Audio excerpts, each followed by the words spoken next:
Hi friends, మీరు రుద్రనిహాన్. ఈసారి రాజమండ్రి వచ్చినప్పుడు ఈ బొబ్బట్ల తిండి అస్సలు మిస్ చేసుకోకండి.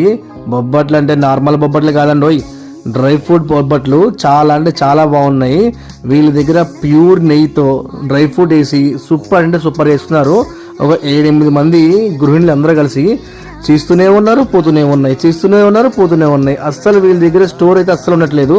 నాకైతే పిచ్చి పిచ్చిగా నచ్చేసింది. ఈ వేడి వేడి బొబ్బట్లు తింటే మజా వేరబ్బా. బొబ్బట్టు టేస్ట్ చూపిస్తారండి అని చెప్పి మా బావగారు తీసుకెళ్ళడం జరిగింది. అక్కడ ప్లేస్ చూస్తే నార్మల్గా ఉంది, ఇదేంది సందులో ఎక్కడ తీసుకెళ్తారు కదా అనుకున్నా. కానీ అక్కడ క్రౌడ్ ఫుల్ ఉన్నది క్రౌడ్. అరే ఏంటి క్రౌడ్ ఇలా ఉంది అంటే ఇక టేస్ట్ చూసినా తెలిసింది, మామూలుగా లేదు. ఈ అడ్రస్ ఎక్కడ అంటే రాజమండ్రి రంభా ఊర్వశి మేనకా థియేటర్ పక్క సందులోనే ఉన్నది. నాకైతే పిచ్చి పిచ్చిగా నచ్చేసింది, చాలా అంటే చాలా బాగుంది. ఒక్కసారి టేస్ట్ చేయండి, ఇక మీరే చెప్తారు సూపర్ అని చెప్పేసి. అస్సలు మిస్ చేసుకోకండి, బొబ్బట్టు తిని చూడండి. Bye, thank you.